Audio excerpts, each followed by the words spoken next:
Sihir itu bisa merubah sifat-sifat benda. Bahwa sihir itu ya umumnya kita tahu, oh itu bisa sampai bojone pas disihir uang, gitu ya. Pengetahuan kita tentang tetek bengek tadi ya, itu berbeda dengan pengetahuan substansi sihir itu sendiri. Pengetahuan tentang kita tentang bahwa sihir bisa begini dan begitu, itu di luar dari pengetahuan hakikat sihir itu seperti apa. Wa man lam ya'rif haqiqat sihir, karena itu orang yang tidak mengerti hakikat sihir, la ya'rifu haqiqat sahir, berarti dia tidak mengerti pula hakikat penyihir. Lek kowe gak ngerti, gak tahu mempelajari, mengenal ya tentang ilmu sihir ini, berarti kowe juga gak ngerti soal penyihir itu.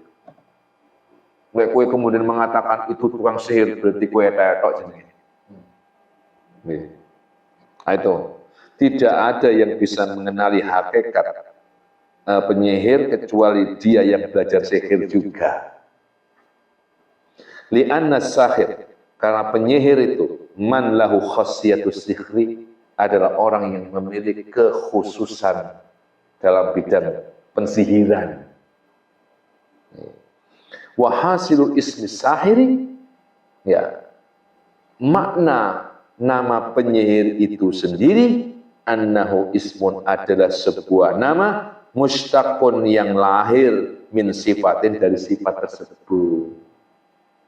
Karena kata penyihir, kata penyihir ini adalah sebuah nama yang lahir dari as-saharu, dari sihir. Muncul nama penyihir, disihir, tersihir, dan sebagainya. Berarti substansinya ada di mana? As-sihru, sihir itu sendiri, dan itu sebagai sebuah pengetahuan.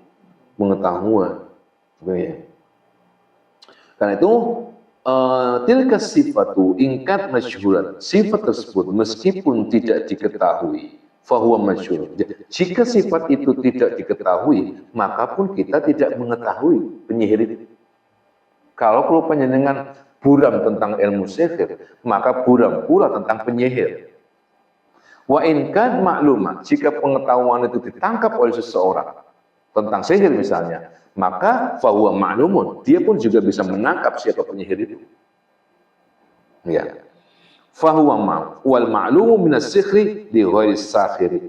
Apa yang diketahui minas sihir, tentang sihir, li ghairis sahiri, bagi bukan penyihir, wasfun amun, hanya sekedar pengetahuan, deskripsi, amun yang sifatnya umum, ba'idun, yang jauh sekali, anil mahiyati, dari substansi.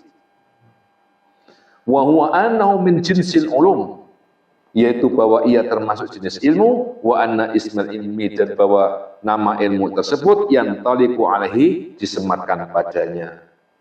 Fakadzalika al-hasilu indana, demikian juga al-hasilu yang sampai indana kepada kita ini, min kudratillahi ta'ala, tentang satu sifat Gusti Allah, apa? Kudrah. Gusti Allah itu maha kuasa. Annahu wasfun, ya, bahwa pengetahuan kita tentang Gusti Allah, sifat Gusti Allah, kudrah tadi itu adalah hanya sebuah wasfun, deskripsi yang ada dalam otak, di mana deskripsinya ini yang dimana samratuhu, buah dari apa deskripsi tadi itu, wa asal, dan dampaknya adalah wujudul asyai, adanya segala sesuatu. Wa yantaliqu alaihi ismul qudrati, lalu disematkanlah kepada Allah ismul qudrati, nama maha kuasa. Li'annahu yunasibu, karena adanya kesesuaian qudratan dengan kuasa kita.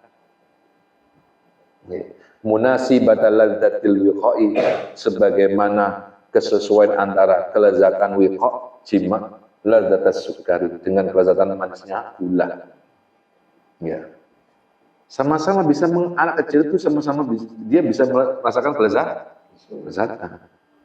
Wahada kulluhu, semua ini, namun semua ini bima'zilin, terpisah sama sekali an haqiqati tilkal qudrati, dari hakikat kuasa itu sendiri, power itu sendiri, maha kuasa itu sendiri. Ya. Jadi kita itu mengenali Allah Subhanahu wa Ta'ala, satu saja sifat misalnya, Gusti Allah itu maha kuasa, Al-Qadir, maha kuasa. Kata Al-Qadir itu berangkat dari Al-Qudrah, maha kuasa. Ya. Jadi yang ada di dalam benak kita itu apa? Deskripsi, wasfun, sifat. Tentang sifatnya Gusti Allah tadi itu ada deskripsi di sini dalam akal kita itu. Dimana dari deskripsi ini lalu muncullah sebuah generalisasi, muncullah sebuah konklusi di dalam otak kita. Apa konklusinya? Bahwa wujudul asya'i, bahwa adanya segala sesuatu itu tanda adanya kekuasaan Allah Subhanahu wa Ta'ala. Ini adalah akal manusia. Akal manusia. Segala sesuatu pasti ada penciptanya, dan si pencipta itu mesti maha kuasa menciptakan. Itu adalah hasil daripada kerja akal manusia. Oke, jadi ini ya cara Al-Ghazali. Tapi kalau panjenengan ingin memahami bahwa Allah Maha Kuasa itu dengan sebenar-benarnya pemahaman sejati, sebagaimana Allah yang mengenal dirinya sendiri, nonsens, sangat tidak mungkin. Sangat tidak mungkin. Karena itu tidak ada satupun, ini Al-Ghazali ya, statement beliau, tidak ada satupun makhluk di muka bumi ini yang mengenali sifat Gusti Allah dengan sejati, sebagaimana Allah itu mengenali sifatnya sendiri. Sampai-sampai kemarin Nabi itu kan berdoa. Apa doanya Nabi itu?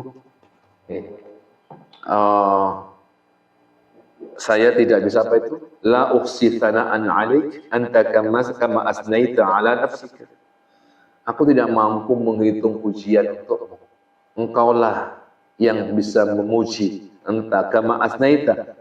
Engkaulah yang maha memuji akan dirimu sendiri. Kama asnaita ala nafsika. Sebagaimana engkau memuji dirimu sendiri. Karena engkaulah yang maha mengetahui bagaimana engkau memuji dirimu sendiri. Sedangkan kita ini sangat terbatas. Pengetahuan kita, pujian kita kepada Allah sejauh mana? Sejauh pengetahuan kita. Syukur kita kepada Allah juga sesuai dengan kadar apa yang dalam akal dan otak kita ini. Karena itu perlulah kiranya akal ini diisi. Perlulah kiranya akal ini kita isi dengan ilmunya para ulama ini.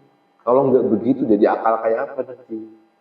Setidaknya ya kita ini ada pembimbing gitu, mengenali Gusti Allah itu dari deskripsi yang disampaikan oleh Imam Al-Ghazali dalam kitab Al-Maqsad ini. Kita tancapkan deskripsi itu sebagai bahan untuk at-tafakkur.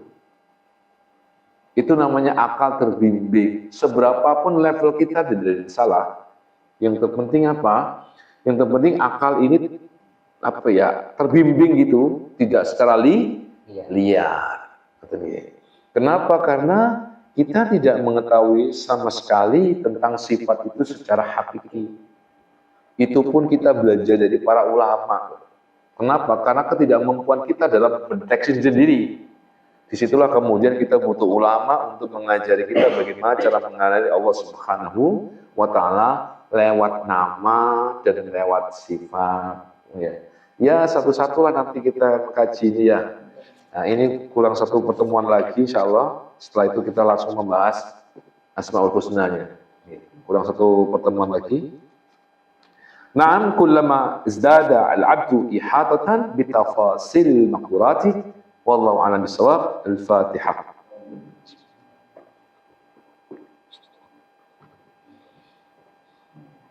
Subhanakallahumma wa bihamdika asyhadu an la ilaha illa anta astaghfiruka wa atubu ilaik. Assalamualaikum warahmatullahi wabarakatuh.